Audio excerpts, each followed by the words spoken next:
Some warnings strike like lightning, others linger until you step too close. In the deep jungle, fear walks on soft paws. Sometimes, the strangest things aren't the things with teeth. What crashed into this story didn't come from the jungle.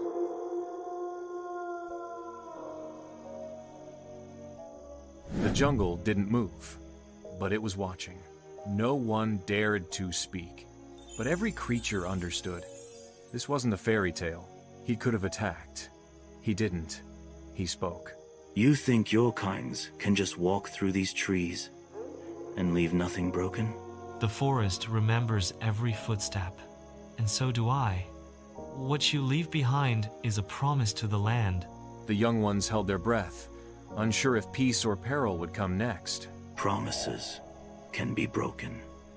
The jungle doesn't forget that either. She came looking for a fairy tale, but found something far older. He'd never seen them clash, but he knew what came next. But before fangs or claws could move, something else spoke first.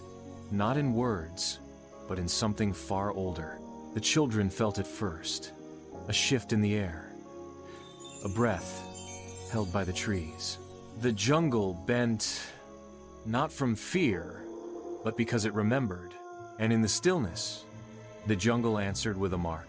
The mark wasn't for beasts. It called to those who didn't belong to this jungle. And then, out of the shadows, someone else appeared. A stranger. From a faraway world, and unfamiliar with the rules of this jungle. Some who wander are not lost. They just haven't found their place yet. The watchers held their breath, eyes fixed on the stranger. Mowgli was tired, had enough jungle drama for one lifetime, so he had to ask, Now, who is that? Why does everyone only get lost in the Jungle Book?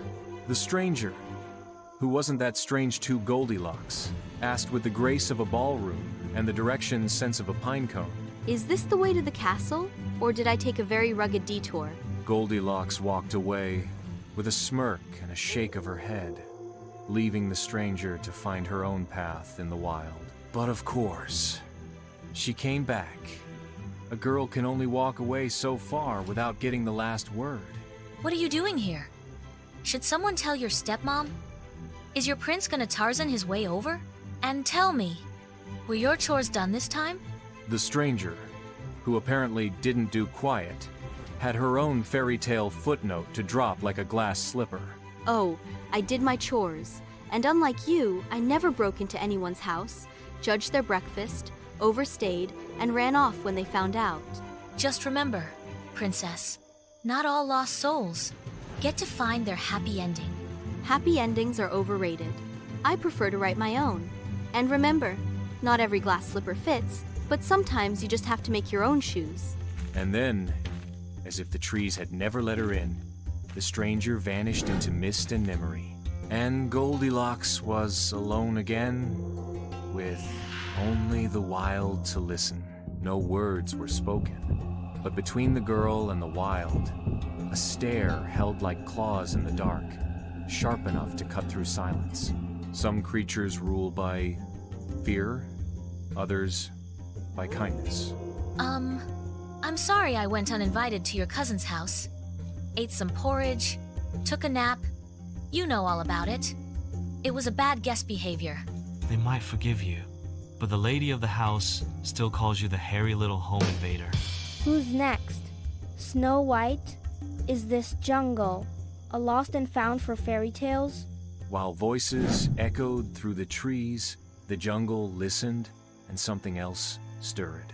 The mark on the earth wasn't just left behind. It breathed.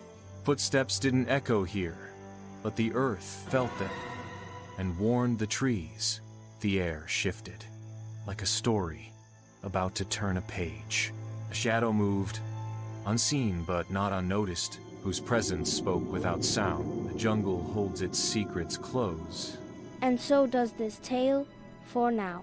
In a jungle where stories collide, and even the whispers have a wild side. Part 3 awaits. Stories whispered not so quietly. Here in Whispering Wonderland. To be continued.